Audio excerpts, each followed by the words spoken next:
ये बच्चे खाली कैसे बैठे हैं? स्कूल स्टाफ कहाँ है? सर वो लंच टाइम हो गया ना तो लंच करने गई हैं। Lunch time? स्कूल में लंच कितने बजे होता है? सर 11:30 बजे। 11:30 बजे। और अभी क्या टाइम हो रहा है? आईएएस ऑफिसर है, थोड़ा संभल के।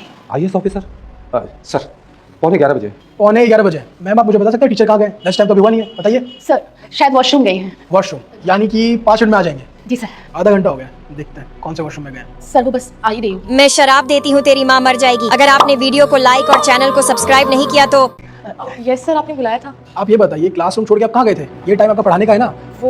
वो सर मैं मार्केट गई थी। वो क्या है ना, एक्चुअली कल मम्मा का बर्थडे है तो मैंने सोचा उनके लिए गिफ्ट ले लेती हूँ और तैयारियां कर लेती हूँ कल के लिए। इनकी पढ़ाई से ज्यादा जरूरी आपके लिए गिफ्ट लगा। अभी आपको पढ़ाना चाहिए था, क्लास में होना चाहिए था। बिना परमिशन के क्यों गया? क्यों गए बताइए? लेकिन सर मैं तो मम्मा की परमिशन लेकर गई थी। मम्मा की परमिशन? मम्मा की परमिशन क्यों ली आपने? आपको प्रिंसिपल की परमिशन लेनी चाहिए थी। पूछा था आपने इनसे? सर यहाँ की प्रिंसिपल ही तो मेरी मम्मा है। अच्छा, तो असली प्रॉब्लम ये है।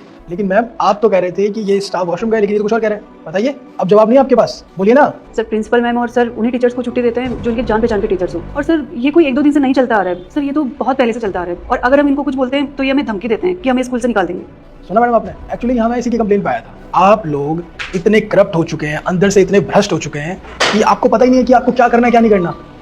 आपने इस सिस्टम को खोखला कर दिया अंदर से। शर्म आनी चाहिए आप लोगों को। आप टीचर नहीं है, टीचर के नाम पे आप लोग कलंक है।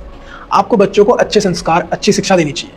आप जैसे कुछ टीचर्स की वजह से अच्छे टीचर्स बदनाम हो जाते हैं और इसी चीज को देखते हुए आपके और आपके सभी स्टाफ को डिसमिस किया जाता है। प्लीज सर माफ कर दीजिए, अब ऐसा नहीं होगा। I am sorry sir. Sir please please मेरी बात सुन लीजिए। ये कोई छोटी गलती नहीं और मुझसे माफी मत मांगिए, बहुत बड़ी गलती है। आपकी जिम्मेदारी थी टीचर्स का ध्यान रखना, स्कूल स्टाफ का ध्यान रखना, बच्चों को समय पर सही चीजें पढ़ाना, लेकिन आपने ऐसा नहीं किया। आपने नहीं किया ना जी। तो सजा मिलनी चाहिए। अगर कोई बच्चा गलती करता है तब क्या करते हैं? उसको पनिशमेंट देते हैं ना। मेरी नजरों में आप लोगों ने भी गलती की है तो आप लोगों को भी सजा मिलेगी, लेकिन आपकी गलती बहुत बड़ी है तो सजा भी बहुत बड़ी मिलेगी आप लोगों को। और आपकी सजा मैंने आप लोगों को बता दी है। Sir I am sorry sir. मुझसे माफी मत मांगिए, चले जाइए यहाँ से, जाइए। ठीक है सर, चलिए सर, चलिए मैम। सर जाइए सर, आपने गलती की, सजा भी आप लोगों को मिलेगी। जाइए, चले जाइए।